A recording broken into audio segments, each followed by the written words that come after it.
एक मजबूत लोकतंत्र एक मजबूत विपक्ष की बुनियाद पर टिका होता है। और यकीन मानिए, जिस देश में अपोजिशन कमज़ोर है उस देश में लोकतंत्र भी कमज़ोर ही रहेगा। क्योंकि अपोजिशन सरकार की जो रॉन्ग पॉलिसीज़ हैं उनको क्रिटिसाइज़ करने का काम करती है। अपोजिशन जो है वो लोगों की आवाज़ बन के सामने आती है।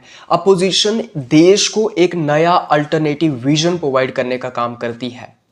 लेकिन भारत की अपोजिशन आज अपने सबसे बुरे दौर से गुजर रही है। Why India's opposition is so weak today? Let's analyse in this video.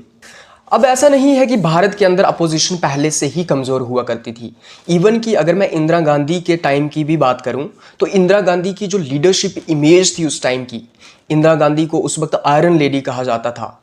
Indira Gandhi का जो पर्सनैलिटी कल्ट उस टाइम का था वो शायद मोदी जी की जो पर्सनैलिटी है या फिर मोदी जी की जो इमेज है उससे भी कई गुना ज़्यादा थी। लेकिन उस टाइम पे भी हमें अटल बिहारी वाजपेयी, जॉर्ज फर्नांडिस जैसे स्ट्रॉन्ग अपोजिशन लीडर देखने को मिलते हैं जो इंदिरा गांधी को क्रिटिसाइज करने का काम करते थे या फिर एक स्ट्रॉन्ग अपोजिशन के रूप में उभर करके सामने आए। उसके बाद अगर मैं 2004 से लेकर 2014 की बात करूं, जब मनमोहन सिंह इस देश में प्रधानमंत्री रहे, तो उस वक्त भी भारतीय जनता पार्टी एक मजबूत विपक्ष के रूप में उभर करके सामने आई। लेकिन क्राइसिस हमें कब देखने को मिलता है? 2014 के बाद। अब 2014 के बाद विपक्ष के कमजोर होने का सबसे बड़ा कारण तो ये था कि कांग्रेस ने राहुल गांधी को अपोजिशन का मेन फेस बनाया। अब राहुल गांधी की इमेज को डेवलप करने के लिए कई अटेम्प्ट किए गए, लेकिन बार बार कोशिश करने के बावजूद भी राहुल गांधी एक स्ट्रॉन्ग लीडर की तरह नहीं उभर पाए। वो एक क्रेडिबल लीडर की तरह नहीं उभर पाए जो कि मोदी जी को काउंटर कर सकें। क्योंकि एक तरफ है मोदी जी की एक स्ट्रॉन्ग इमेज, एक स्ट्रॉन्ग पर्सनैलिटी, आपको एक काउंटर पर्सनालिटी डेवलप करनी है, आपको एक काउंटर लीडरशिप डेवलप करनी है। लेकिन राहुल गांधी की जो आप लीडरशिप डेवलप करने की कोशिश कर रहे थे, आप राहुल गांधी को जो एक स्ट्रॉन्ग और क्रेडिबल लीडर के तौर पे डेवलप करने की कोशिश कर रहे थे, वो एक फेल्ड अटेम्प्ट था। जैसे राहुल गांधी ने 2019 में स्लोगन दिया, मोदी हटाओ देश बचाओ, चौकीदार चोर है। तो ये जो एक स्लोगन था, चौकीदार चोर है, ये एक तरीके की नेगेटिव कैंपेनिंग थी। आप ये तो कह रहे हैं कि चौकीदार चोर है, लेकिन आप एक अल्टरनेट विजन नहीं प्रोवाइड कर पा रहे हैं देश को। अगर चौकीदार चोर है तो ईमानदार कौन है? तो बेसिकली आपके पास एक अल्टरनेट विजन नहीं है। क्योंकि नेगेटिव कैंपेनिंग ही काफी नहीं है, आपको एक अल्टरनेट विजन भी देना पड़ेगा। उसके बाद हम देखते हैं कि इंडिया अलायंस के रूप में अपोजिशन ने एक अलायंस बनाया, एक गठबंधन बनाया। हालांकि ये एक बहुत अच्छा अटेम्प्ट था कि आप सारी की सारी अपोजिशन पार्टीज को एक फ्रंट पे ला रहे हो और आप भाजपा को काउंटर करने की कोशिश कर रहे हो। लेकिन इंडिया अलायंस के पास भी एक स्ट्रॉन्ग विजन नहीं था। सिर्फ बीजेपी को क्रिटिसाइज करने से आप सक्सेसफुल नहीं होंगे। आप सिर्फ ये कहेंगे कि बीजेपी को हटाओ, लेकिन आपके पास कोई अल्टरनेट विजन ही नहीं है। और उसी के साथ साथ इंडिया अलायंस के अंदर भी हमें फ्रेगमेंटेशन देखने को मिलती है। हम देखते हैं कि महाराष्ट्र के अंदर एनसीपी ने, कांग्रेस ने और साथ ही साथ शिवसेना ने अलायंस किया, लेकिन वो सर्वाइव ही नहीं कर पाया। हम देखते हैं कि कर्नाटका के अंदर इलेक्शंस होती हैं और 2023 के अंदर कर्नाटका की जो इलेक्शंस थी उनको कांग्रेस जीत लेती है, लेकिन कांग्रेस के अंदर ही लीडरशिप के लिए फाइट चल रही है। हम देखते हैं कि आम आदमी पार्टी और कांग्रेस नेशनल लेवल पे यूनाइट हो जाते हैं, एक साथ आ जाते हैं, लेकिन दिल्ली में और पंजाब की इलेक्शंस में वो एक दूसरे के खिलाफ इलेक्शन लड़ते हैं। तो इंडिया अलायंस के अंदर ही हमें फ्रेगमेंटेशन देखने को मिलती है। इंडिया अलायंस के अंदर ही हमें ट्रस्ट डेफिसिट देखने को मिलता है, लीडरों के बीच लड़ाई देखने को मिलती है। तो ये जो एक इंडिया अलायंस था, ये भी पूरे तरीके से कॉमन तरीके से यूनाइट नहीं हो पाया। इंडिया अलायंस के अंदर हमें फ्रेगमेंटेशन देखने को मिलती है और एक स्ट्रॉन्ग विजन इंडिया अलायंस के पास भी नहीं था। बीजेपी की सक्सेस का सबसे बड़ा कारण यह है कि उनके पास एक स्ट्रॉन्ग विजन है। उन्होंने विकसित भारत के ऊपर कैंपेन की कि हम 2047 तक भारत को विकसित बनाएंगे। उन्होंने हिंदुत्व और डेवलपमेंट के मॉडल को मिक्स करके कैंपेनिंग किया।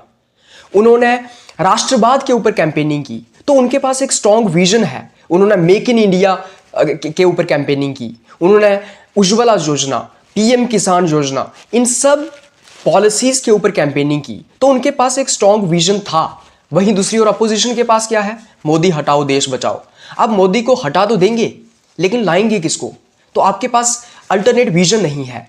बीजेपी के पास एक स्ट्रॉन्ग बूथ लेवल मैनेजमेंट था। कहा जाता है कि 6 लाख के आसपास कार्यकर्ता थे जो बीजेपी के लिए ग्राउंड लेवल पे काम कर रहे थे, वो डोर टू डोर कैंपेनिंग कर रहे थे। वहीं दूसरी ओर ये कहा जाता है कि आरएसएस ने बीजेपी के लिए ग्राउंड लेवल पे काम किया, सभाएं करवाई और एक स्ट्रॉन्ग नैरेटिव जनता के बीच डेवलप किया। बीजेपी ने सोशल मीडिया का इस्तेमाल करके, डिजिटल मार्केटिंग करके एक स्ट्रॉन्ग नैरेटिव डेवलप करने की कोशिश की, क्योंकि आज का चुनाव सोशल मीडिया से लड़ा जाता है। तो सोशल मीडिया के ऊपर बीजेपी ने एक क्लियर कट नैरेटिव सेट किया। जो बीजेपी की आईटी सेल की टीम थी, उन्होंने सोशल मीडिया के ऊपर नैरेटिव्स क्रिएट किए। राहुल गांधी या फिर जो अपोजिशन की इमेज थी उसको डिस्ट्रॉय करने की कोशिश की और एक मोदी जी को स्ट्रॉन्ग लीडर के रूप में प्रोजेक्ट किया कि हम विश्व गुरु हैं, मोदी है तो मुमकिन है, हम आतंकवाद के खिलाफ हैं, कश्मीर में 370 हटाया, राम मंदिर बनाया। तो एक स्ट्रॉन्ग नैरेटिव सेट किया गया भाजपा की आईटी सेल की टीम के द्वारा, या फिर उन्होंने सोशल मीडिया पे एक स्ट्रॉन्ग नैरेटिव सेट करने की कोशिश की। वहीं दूसरी ओर हम देखते हैं कि अपोजिशन ना ही एक स्ट्रॉन्ग नैरेटिव सेट कर पाई सोशल मीडिया के ऊपर, ना ही अपोजिशन का बूथ लेवल मैनेजमेंट अच्छा था, ना ही वो प्रॉपर तरीके से डोर टू डोर कैंपेन कर पाए, और साथ ही जो मेन स्ट्रीम मीडिया है वहाँ पे भी शायद बीजेपी को एक एज मिला, क्योंकि मेन स्ट्रीम मीडिया के अंदर भी अपोजिशन को उस तरीके से दिखाया नहीं गया, बल्कि बीजेपी की तरफ हमारा मेन स्ट्रीम मीडिया बायस था। तो हमें ये भी देखने को मिलता है। अब अगर अपोजिशन की यही हालत रही, अगर विपक्ष की यही हालत रही, तो मुझे नहीं लगता कि 2029 में जो चुनाव होंगे उसमें बीजेपी को जीतने से कोई रोक सकता है।